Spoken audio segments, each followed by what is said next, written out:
Hey, we're doing an afternoon one today because I want to talk about a really important topic, distractions. And sometimes I feel like I am the queen of working around distractions because I have two of them here at my house.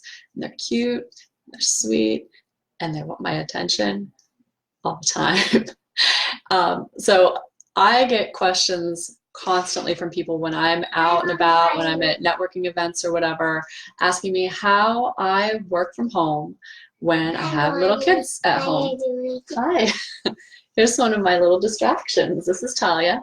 So they want to know how I work from home when I have so many wonderful distractions.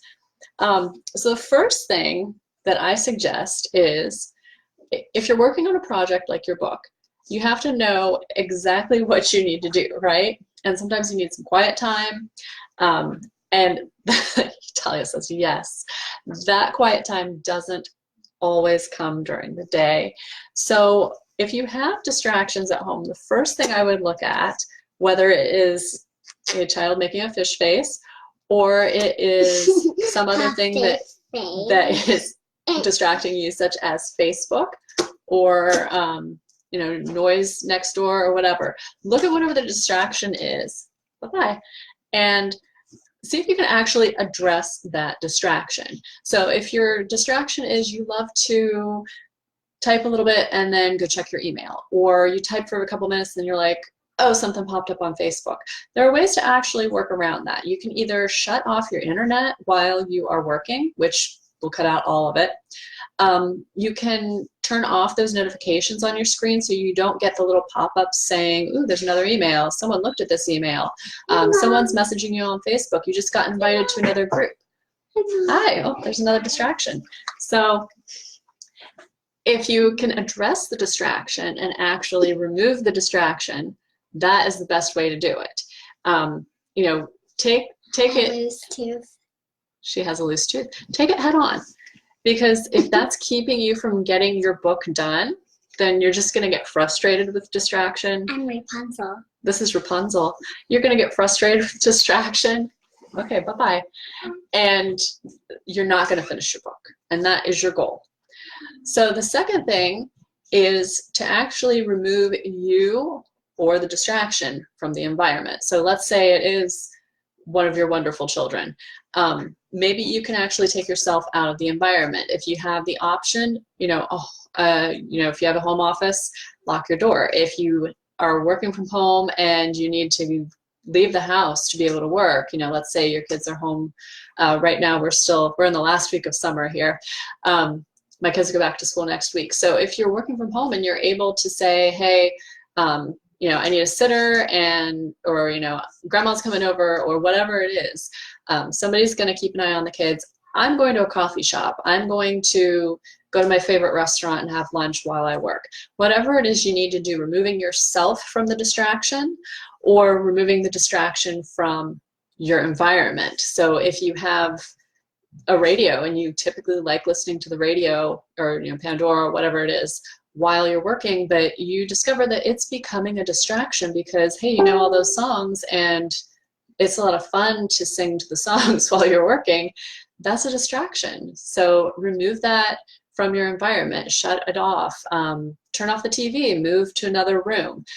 You have control over what you're doing. Don't feel like you can't choose control. You can choose what you're doing. So if that book is a goal, then the distraction needs to go.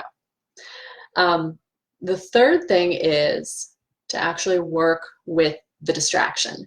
So I know we're at the tail end of summer, so we've been through a lot of working with distractions this summer. And part of the way that I actually work with my kids at home is I work with them. I will say, I have a sitter for these hours. Then I'm going to go ahead and work with that. Those are my work hours for the summer. That's it. I put my kids to bed at night, and if there's stuff that I'd like to wrap up, or if I'm feeling really inspired, that's the time I sit down and I am working on my books. I'm working on blog posts, all that kind of stuff. So I work around them so I'm not getting frustrated. Because if I'm sitting here and my kids keep popping in the office and they want mommy's attention, this is just not going to work.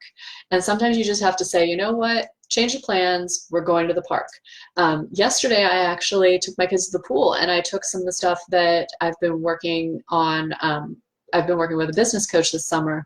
So I took my stuff with me and I said, you guys get in the pool, have a blast. I'm going to take 10 minutes and write in my journal and take care of the stuff that I'm supposed to be doing for my business. And I was a lot less stressed once I sat down and actually got that out of my head, took care of that stuff, and I worked with my adorable little distractions. Sometimes that means going to the park and taking the journals with me. Sometimes that means I'm driving my kids somewhere, and when I'm able to get there and have peace and quiet, I get out my phone and I just voice record a blog post, just off the cuff, start talking, get it all out. I can touch it up when I get home. So those are some of the ways that I've been working with my distractions. Now, my distractions in particular happen to be 4 and 6. So I have one going back to school full time. I don't know how that's going to work. That's never happened before. She's going to be there all day long, 5 days a week. My little one is going to be in preschool 3 days a week, just part-time. So I know they are going to be home the rest of the time. My husband's off certain days. He's available certain afternoons. He's available certain evenings. Working around that schedule is a little nutty, but I tell you, it works a lot better than me sitting at my desk trying to fight everybody and get the peace and quiet. Even if I'm like, you know what, give me half an hour to respond to emails, and then we'll roast marshmallows and make s'mores. There are ways to work around those distractions, especially bribing them, that gets me the time that I need to accomplish what I need to do. I've talked about this probably nonstop for the past few months. Because I actually published 2 books this year. This is one of them. I can get the lighting right there. The Spark Method. And this book took me 6 weeks to write. And that may sound shocking to people who see, okay, I've got kids running in the office, I'm trying to run a business, I appear to have showered today. How did I do that in 6 weeks? That's how I did it. I looked at when I had pockets of time. I looked at how I could work with all my distractions, because I also want to have a social life. I also need to go see my chiropractor. All these things distract me from my book project. So don't feel like you have to have a 3-hour block of dead silence, in the middle of the day. Hopefully no trucks pull up and start pumping out your sewer, which is what's been going on here for a month. You have to work with the distractions, remove yourself from them or remove them from your environment, and address those distractions. Those are the best ways to actually get to your book, because if that stuff is distracting you, you're going to be stuck on page 1, and I don't want you to be stuck on page 1. You need to get that book done so you can actually get it out there, get more clients, get more attention to your business, and make that bigger impact that you've been wanting to make.